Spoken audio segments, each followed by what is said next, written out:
to the Unitarian Universalist Church of Worcester podcast. We are a community built on love, hope, and justice.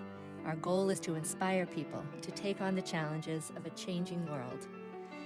Each week we'll bring you a reflection from our minister, the Reverend Aaron Payson, recorded during our Sunday service.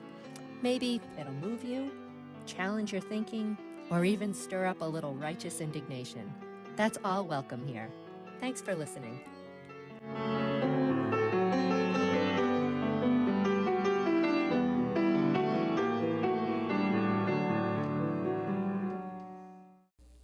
Been thinking a lot lately about the experience of forced removal. As we continue to experience the presence of armed and masked federal agents who are tasked with hunting down those deemed illegal in our communities, as well as the forced removal of people from their homes by landlords whose sole purpose in purchasing residential property is to upgrade it for either resale or in order to raise the rental value to market levels that continue to marginalize the majority of those who have lived on such property or who are desperate to find housing. Furthermore, I've become increasingly aware of the logic behind the purchase of undeveloped lands for the purpose of creating profit for corporations and individuals who see pristine parcels of nature as more of a burden and more of unrealized possibility than to have value in and of themselves.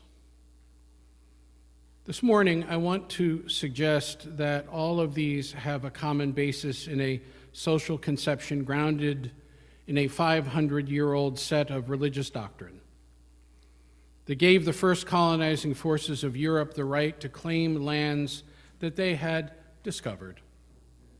Their word, not mine. And to force those who already inhabited those lands into bondage of slavery or subservience or extinction.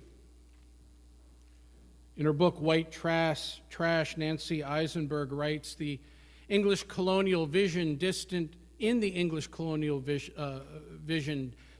America was a wilderness of an almost inconceivable dimension.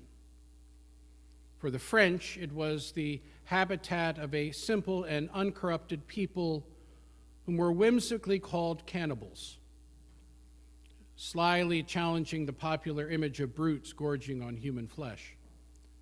Though they had never seen native peoples, of course, the English were at least more practical and more Anglican than the French in their outlook on the Aboriginals. They believed them neither dangerous nor innocent, but empty vessels waiting to be filled with Christian, no less commercial truths. The English imagined the Indians as useful allies in fulfilling English aspirations, possible trading partners, and subordinate to be sure, but above all, a natural resource to be exploited for the greater good. Attaching empty to this metaphor as a metaphor to a mysterious land served the legal purposes of the English state. Without recognizing owners, the territory was available and waiting to be taken, even for the bookish English cleric Hakluyt. The trope of conquest he used presented America as a lovely woman waiting to be wooed and wed by the English. They would become her rightful owners, her deserving custodians. I want you to think about that logic while looking at that table.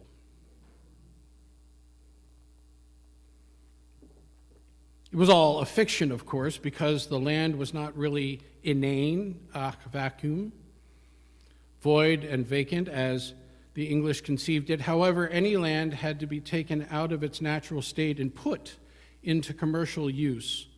Only then would it be truly owned. The basis of this ability to claim distant lands as owned by those invading comes to us in the form of a religious doctrine some 500 years ago.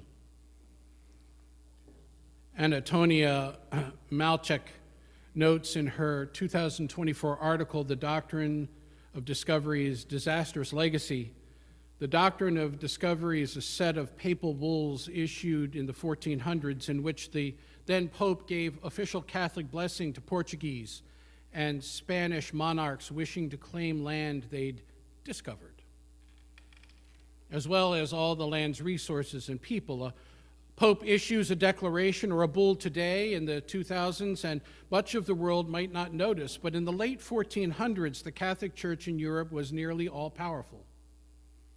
These documents gave express permission for the thefts, oppressions, and genocides that the monarchs of Spain and Portugal were already eager to pursue. Bull Romanus Pontifex wrote that the intruders of the papal encyclicals translation, or introduces the papal encyclicals translation, is an important example of the papacy's claim to spiritual lordship of the whole world and its role in regulating relations among Christian princes and between Christians and unbelievers, heathens and infidels. This bull became the basis for Portugal's later claim to lands in the New World. The first bull, Dum Veritatis, was issued by Pope Nicholas V in 1452 for King Alfonso of Portugal. The second in 1455, also for Portugal, was Romanus Pontifex, and granted King Alfonso the right to invade, search out, capture, vanquish, and subdue Saracens, a word used for Muslim people at the time, and pagans whatsoever, and other enemies of Christ, and the kingdom's possessions and all the movable goods whatsoever held and possessed by them, and to reduce their persons to perpetual slavery.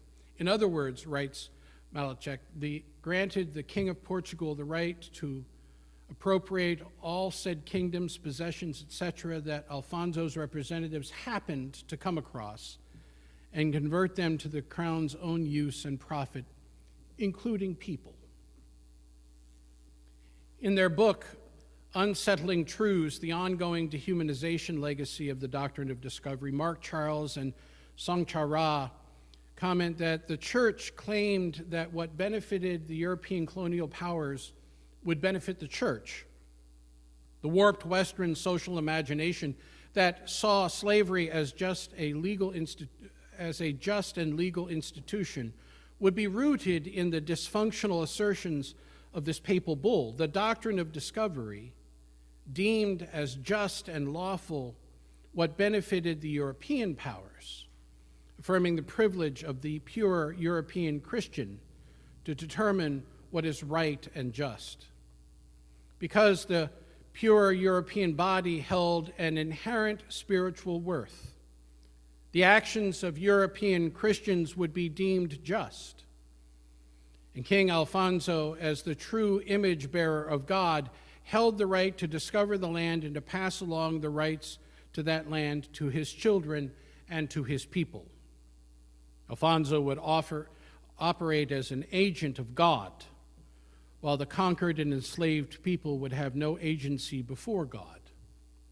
The doctrine of discovery created the possibility of significant harm upon those outside the privileged position of the pure European body. Let me repeat that line again. The warped Western social imagination that saw slavery as just and legal institution would be rooted in the dysfunctional assertions of this papal bull. Later, the authors of Unsettling Truths add the doctrine of discovery presents an example of the impact of a dysfunctional Christian theological imagination on social reality. At the heart of this critique, there is this notion of social and theological imagination. To understand the important role of social imagination, one must first grasp how social realities are constructed. Here the authors note Peter Berger and Thomas Luckman present a theory on the construction of social reality. They argue that social systems are formed through the interaction of multiple factors, including externalization, institutionalization, and internalization. Individuals entering a social system contribute to that system through the externalization of that individual's identity and values. The individual's values and perspectives are externalized into the system, helping to shape that system. Think about the way in which churches come into being. Congregations that gathered like this one in 1841, families who found themselves attracted to the message of universalism, who saw with each other a common set of values that they wished to perpetuate by crafting a community. That particular founding began with a set of values, right? Commonly held, but externalized in order to be able to recognize what had brought them together. The full construct of a social system, however, is not simply attributable to the individual of influence of individuals. Berger and Luckman assert that institutions can take on a life of their own through the process of institutionalization. I argued this in seminary in a paper that I wrote about the professionalization of ministry and the bureaucratization of denominations. Right? That at some point, the grassroots that begins a movement, right, begins to create institutions to guide that movement, but ultimately, as the institutions evolve and become more complex, they begin to operate in a way that is in service to their own survival as an institution and not necessarily in service to the values that were shared and externalized in the creation of that institution. Any of you work for a corporation that professes values that it wants to project into the world but is hell-bent on surviving whatever it is that needs to be survived, regardless of what values are ultimately perpetuated? Right? I argued in that paper in seminary that, ministries that began with people who were recognized by congregations as authoritative teachers, people who could demonstrate both wisdom and an ethic that was to be modeled, right? Began the process of creating a vocation that turned into a profession that went from ministers serving people in congregations to people who became ministers in order to serve people in different settings, which set up different professional boundaries. And so we went through this iteration years ago where you were either a parish minister or you were a minister of religious education or you were a teaching minister or you were an administrative minister. A bunch of us are going, what the hell just happened? Right? Thankfully, our movement has begun to recognize that the basis of ministry ought to be that common call to serve what was initially externalized. But denominations are no different than the evolution of the profession, right? Denominations that begin in an opportunity to reflect the need for an entity to be able to help congregations find ministers, or an entity to go to if the minister misbehaves, or an entity that can gather the resources in order to construct a religious education program, right? Become entities that ultimately end up having to grapple with whether or not they're going to direct all of their resources toward that particular mission, or whether or not the resources need to be redirected in order for them to survive whatever it is that's happening.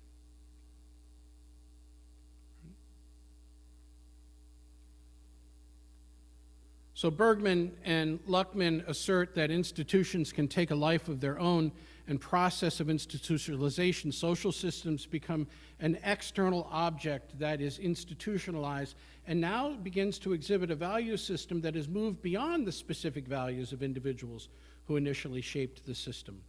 The institution has the capacity to outlast the individuals that originally established it. In turn, the institution begins to influence individuals within the system through the process of internalization.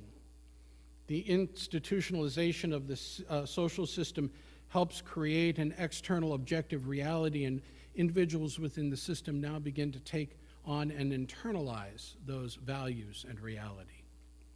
The process of internalization completes the cycle. Externalization, institutionalization, internalization. The institution has fully moved beyond the influence of individuals and now that initially created the system, and the institutionalized system now has the power and capacity to perpetuate itself with continued influence upon anyone who enters the system. The social construction of reality reveals the power of internalization. Dysfunctional messages generated by dysfunctional systems impact those within the system. Even individuals who may have a strong sense of self-worth or who seek to retain their cultural identity may eventually succumb to the power of internalization, which can diminish both their self-worth and their cultural identity. Mark Charles of Unsettling Truths demonstrates this, relating a story out of his own ministry. One Sunday, I was teaching in one of the churches on our reservation, and I concluded with a call to bring the gospel to the ends of the earth. I specifically challenged the church to consider participating in missions outside of our reservation. And after the service, I was approached by one of the grandmothers of the church. She approached me. She appreciated my message, but wanted to remind me that while such a call to missions might be possible for someone who had earned a college degree, she and so many other members of the church never went to college. They didn't have degrees and therefore could not become missionaries. Charles writes, the Western mission model, which is rooted in the doctrine of discovery, the primary in the Western mission model, rooted in the doctrine of discovery, the primary role of heathens is simply to receive the message and the charity of their benevolent, generous, and well-educated missionaries. If they show real potential and demonstrate extraordinary ambition, they might be able to work their way up to a support role, but they will never become full partners in the gospel. The message that was externalized by early missionaries became institutionalized in the churches throughout the reservation and is still being internalized by congregants.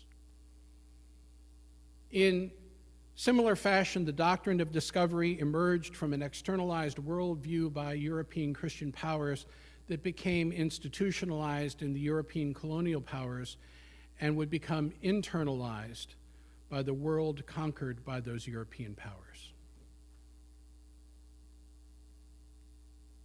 I'm mindful here of my colleague Carrie Jackson's lesson about charity and the difference between charity and justice. Charity, she once said, is transactional.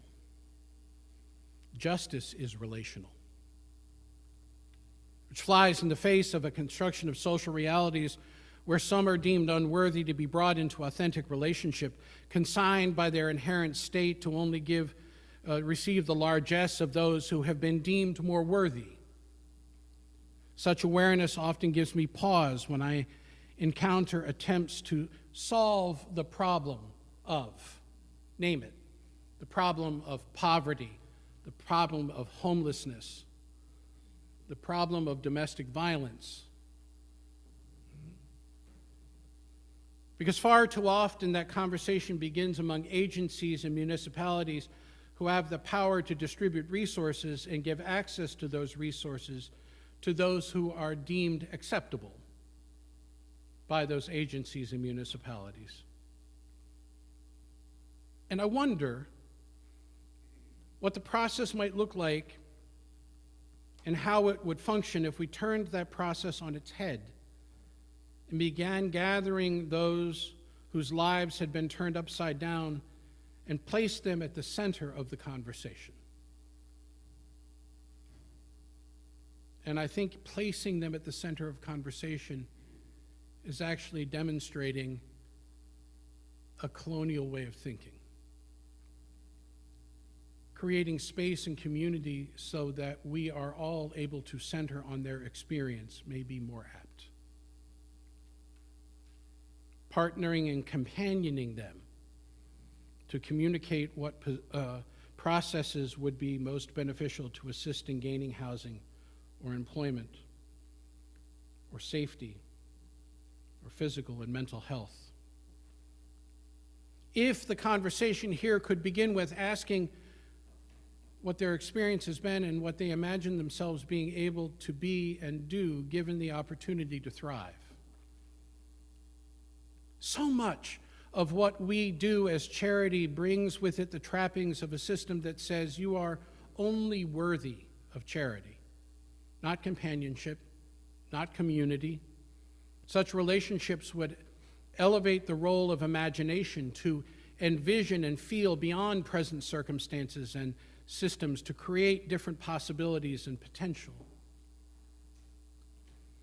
Philosopher and theologian Cornel West remarks that this is often the difference between hope and optimism as well, saying, I think it's very important to always draw a distinction between hope and optimism.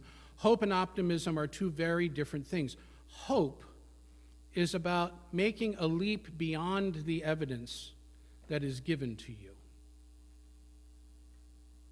Optimism usually looks at the evidence and sees whether it's possible to infer that things are going to get better. So you see, hope is over against the evidence sometimes. Optimism oftentimes, again, has to do with being a spectator. How do things look? How are things going down there? Is the evidence allowing us to lead us toward a conclusion that we ought to be optimistic? Whereas hope is in the mess, in the muck, in the mire, in the funk, and it helps create new evidence. Because when you are in a funk, when you are in a mire, when you are in a mess, your actions, your attitudes, your inspiration, your impact on others can create new evidence. So people have asked me for weeks, what the hell do we do now?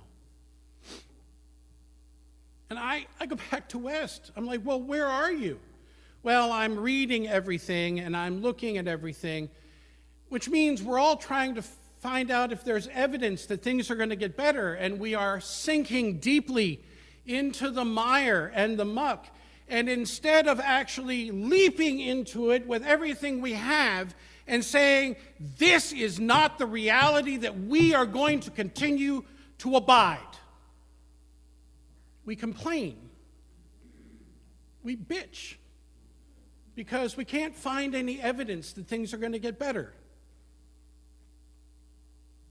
There is no evidence that things are going to get better. Let me be clear. The only way things are going to get better in our world is when we decide to stop looking for things to get better and actually participate in the creation of better things. Which means stop reading all of the things that make you feel like you are impotent. Start looking around you. Start companioning the people closest to you into the fullness of their being. Start creating opportunities for communities to cooperate with each other in ways that enliven their power and potential as communities. Think about the ways in which you enter conversations that can actually enliven people to remember their own possibility. And go from there. My effort this morning is in part to share how I think we as a community, country, and world got here, but also to point to the possibility that this isn't the end of the process. as impotent as many of us feel to effect real change in our current climate of ugliness and hatred, I would call us back to the basic task of religious community, those values that were initially externalized before they were institutionalized,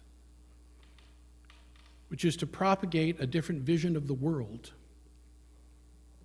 a different vision of human possibility, a different understanding of the divine, and the possibilities that are afforded us when we operate differently. What if? What if instead of buying into the narrative that people are illegal, we continue to construct a narrative that people are sacred? What if we imagined that owning land came with the responsibility to cherish and support the people who were already on it, and perhaps give up the notion of ownership entirely in favor of mutually beneficial custodianship? What if we turned our attention away from self-protection and instead envisioned ourselves as heralds of a new way of being? Our Christian brothers and sisters call that the kingdom of God, where we are all housed, where we are all fed, where all are occupied purposefully, and no one dies because others are still trying to control them.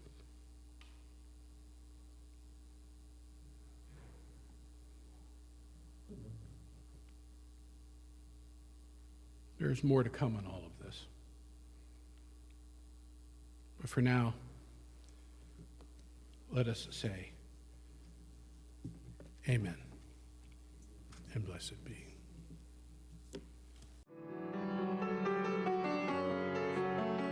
Thanks for tuning in. If you're just crossing our path, either new to this congregation or curious about Unitarian Universalism, check out our website, yuucworcester.org. You'll find lots of information there about our beliefs, the 8 guiding principles, religious exploration for children and adults, our social action initiatives, and the many groups we offer to help people connect and have fun. And consider joining us in person or online on a Sunday morning at 10 a.m. We'd love to meet you.